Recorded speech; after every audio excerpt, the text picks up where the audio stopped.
To help us break all of this down, let's bring in Greg Zuckerman. He's a special writer for the Wall Street Journal. Greg, what did you make of Roaring Kitty today? He's our new Warren Buffett. Say that again. He's the new generation's Warren Buffett, it seems like. A lot of followers, generates all kinds of excitement among investors. Listen, the key story for me, the key element here are the shares being sold. They're going to sell 75 million shares on a base of like 306 million right now. So they're taking advantage, as they should, of this new excitement and interest in the stock. But yeah, if you're left holding the bag and you hold these shares, you might be frustrated. Is this anything but a gamble, GameStop? You know, I'm struggling to find ways to see it as the turnaround story that the bulls suggest. People are downloading games. They're not owning them. They're not going to stores. They're playing them on their phones. I guess there's a turnaround story here. But even Gil, on the call, didn't really suggest what the turnaround play is. It's just a play on Cohen, who runs the company now. But he's also fired a lot of the C-suite, if not all the C-suite executives. So it's a real bet on Cohen. And can he turn it around? He could, but I'm not sure what the plan is.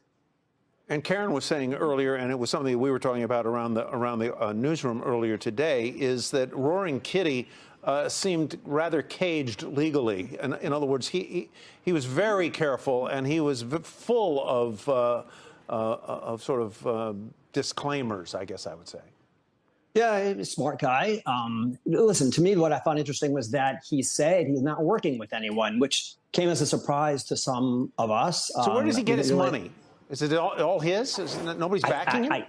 I guess he made that much 3 years ago that he's able to buy all these options. I was surprised, and others are surprised. So let's see how that shakes out. To me, the real theme here is that it's just hard to short some of these stocks. And when you look at all kinds of bubbles, like housing in 2006, 2007, the only reason it finally burst was CDS contracts. People were able to short housing. And same kind of thing here. It's kind of difficult to short GameStop. I talk to investors who have a tough time doing it. And as a result, these kind of mini bubbles arise every so often. The shorts are out of the game. Karen. Yeah, so thanks for being on. I watched some of it, fascinated, and then I just couldn't believe what I was watching. And it seemed like he's a huge Ryan Cohen fan.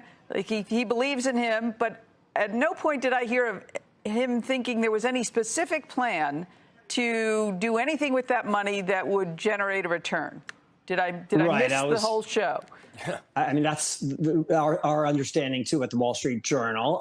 In some ways, this is kind of reflective of how we are as a nation. We're a nation of gamblers. And I don't think it reflects the entire market. I'm not sure you could say, well, you know, we're so loose, monetary policy, it shows you can't cut rates. I think it's a slice of the market. It's a corner of the market. But yeah, we're a nation of punters, and long shots are something that some people are embracing. And the less you know, that's okay. And we wrote a whole story today about degens, people that are kind of rolling the dice on these long shot investment possibilities. They're bets. And as long as people understand that they're bets and they're long shots, that's fine. Maybe it kind of reflects something on the environment and we're in as a nation.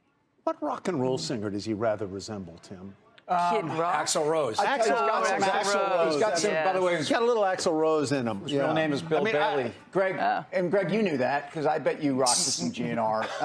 Yeah, I guess my sweet question child to of you is mine, you gotta love it. Yeah, you absolutely. So Axl Rose, Warren Buffett. But part of what you do really well, and the Journal does as an institution, is you're not only telling the story, but you're telling the story of the facts, but you're telling the story behind the story. Now, isn't there some irony here that here's a guy, or here's a group of investors that he is certainly representative of, that are supposedly sticking it to the man, sticking it to the hedge fund institutional world, when in fact it seems to me that the guy running GameStop is a hedge fund and an activist insider, and ultimately it's giving it back to the hedge fund guys who are really giving it back to them. So I'm just trying to understand really what is the force behind this? Because it's one thing to say that there's America is a gambling culture. I get that. But there started at least a lot of this movement to be on the foundation of some kind of a social upheaval, as it will, and again a rally against the forces of Wall Street. And to me, it seems like it's very ironic because a 25% dilution for people that are jumping into this company right now is they are holding the bag yet again.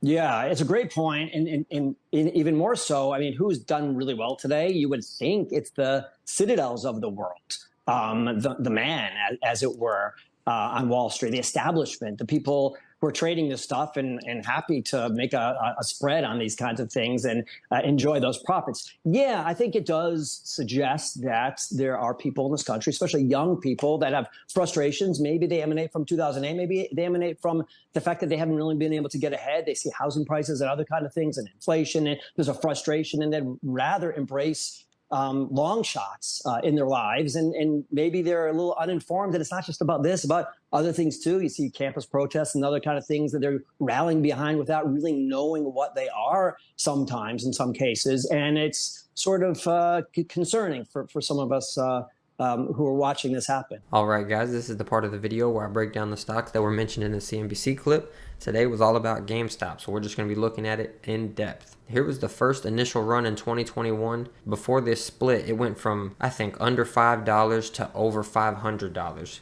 which was just insane. And then it came basically all the way back down, kind of held for a good year or so, and then ever since then has been trickling back down. This is not what you want your portfolio graphs to look like, guys. This is a descending pattern.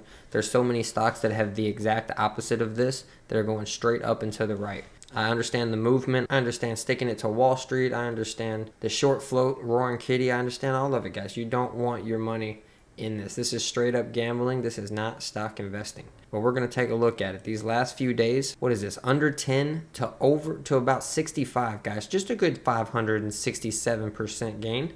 Just to come all the way back down. Let's see. Let's look at this percent. Say you bought somewhere in the 60s. You lost 72% of your money in less than a month, guys. These are the type of swings. Just to then have made most of it back, a good 124% gain, to lose all of that, to go up again, to then finish at the bottom, guys. These, not only is it gapping up crazy percents in between the days, so that's uncontrollable, but these moves are astronomical, and you do not want your money in this. I would not touch this stock with a 10-foot pole. I have not the entire time, not through any of the movement. I understood the short float. I understood the whole movement, and it was something crazy to watch play out. I did not participate in the second run or the third or the fourth, nor did I care, because this took a lot of wasted time, and I was practicing on my day trading. And I was focusing on investing in bigger, better stocks like Amazon, Google, Nvidia, Apple. And look what GameStop's been doing, guys. Sure, we have another movement going on, but honestly, this is straight gambling. Do not put your money in this, guys. It's the best I can recommend. All the way from 48 to 28 in 1 day's worth of price action. Looks like there were several halts in the pre-market, or maybe just the very early morning. Looks like there was another halt midday. This is very, very volatile, guys. It looks like another couple halts in here. Just watch it from afar. See the craziness play out. I hope you guys enjoyed the video and learned something. If you did, please hit the like button and subscribe. I'm trying to grow the channel, and I would greatly appreciate it. I'll see you in the next video. Peace.